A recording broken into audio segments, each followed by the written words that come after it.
Fellow Nigerians, today, June the 12th, marks another Democracy Day anniversary and an occasion to celebrate freedom and unity of our nation.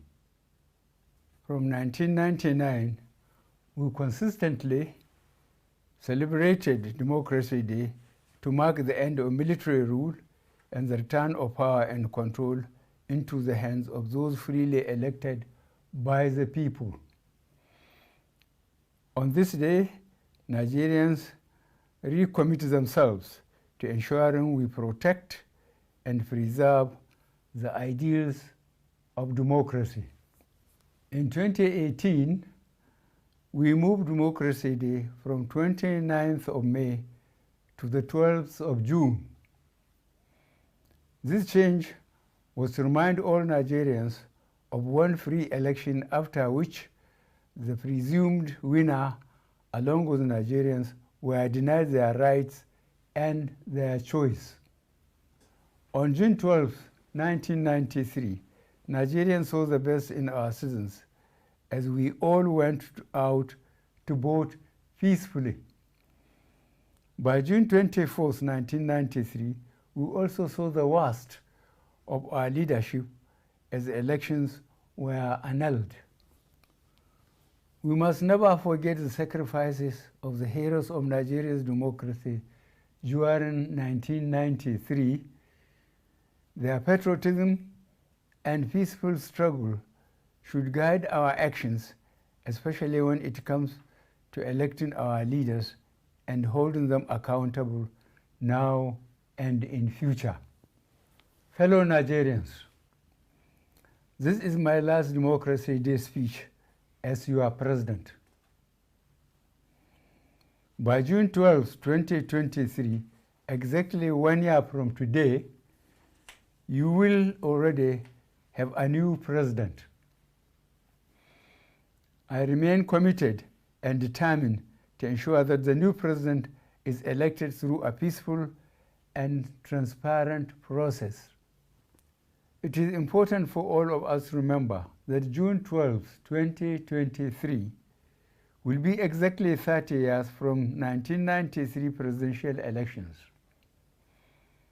In honor and memory of one of our national heroes for democracy, Chief MKO Abiola, GCFR, we must all work together to ensure this transition is done in a peaceful manner.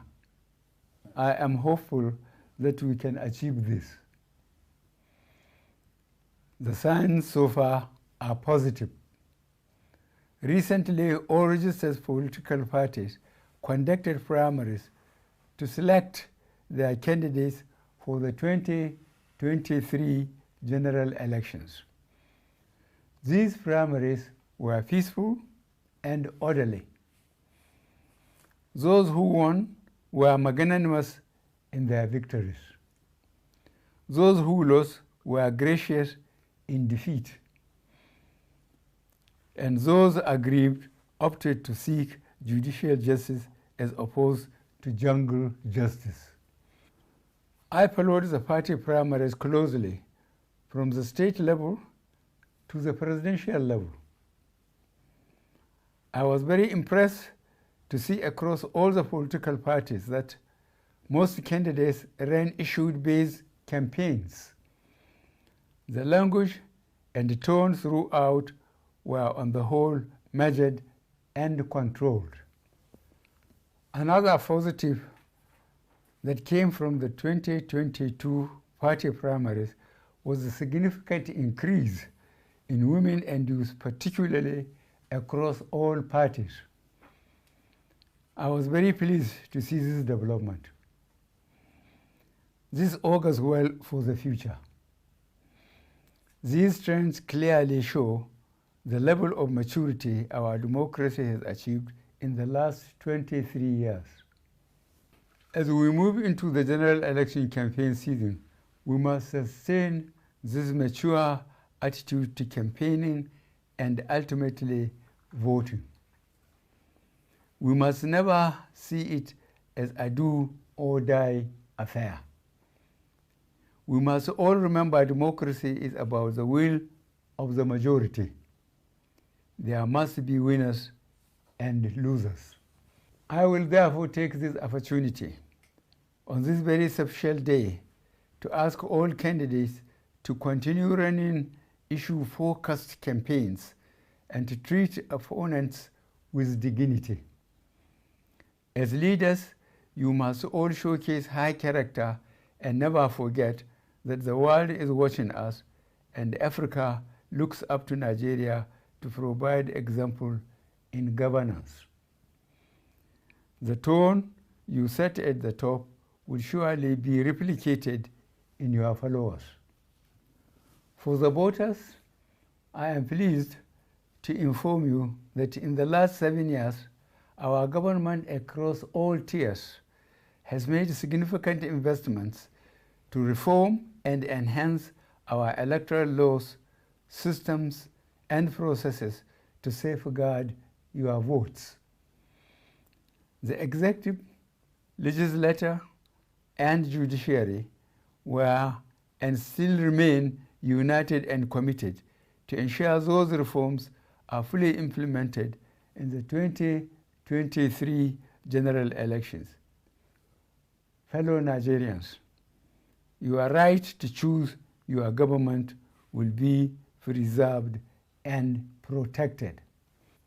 I know many of us are concerned with the rise in insecurity due to terrorist activities in parts of the country.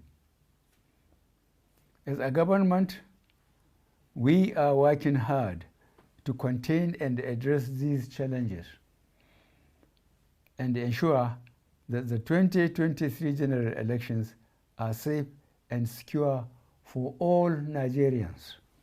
To achieve this, however, we must all contribute. It is not the job of government alone. I ask all citizens to support and cooperate with our security agencies by reporting any suspicious characters and activities to law enforcement agencies.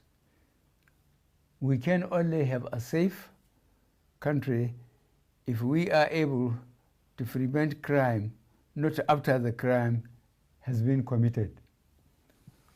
On this special day, I want us all to put all victims of terrorist activities in our thoughts and prayers. I am living daily with the grief and worry for all those victims and prisoners of terrorism and kidnapping. I and the security agencies are doing all we can to free those unfortunate countrymen and countrywomen safely. For those who have lost their lives, we will continue to seek justice for their families against the perpetrators.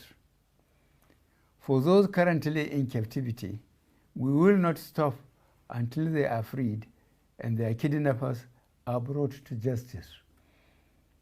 If we all unite, we will be victorious against these agents of terror and destruction. We have reformed some of our security structures.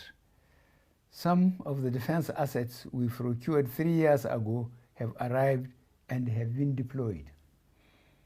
Our cybersecurity and surveillance systems are being upgraded to further enhance our ability to track and trace criminal elements. We are also recruiting and training new personnel across all our security and intelligence agencies to strengthen the country's overall security. I will conclude this Democracy Day speech, my last as president, by assuring you of my commitment to protect Nigeria and the Nigerians from all enemies from within and outside. I am also promising you a free, fair, and transparent electoral process.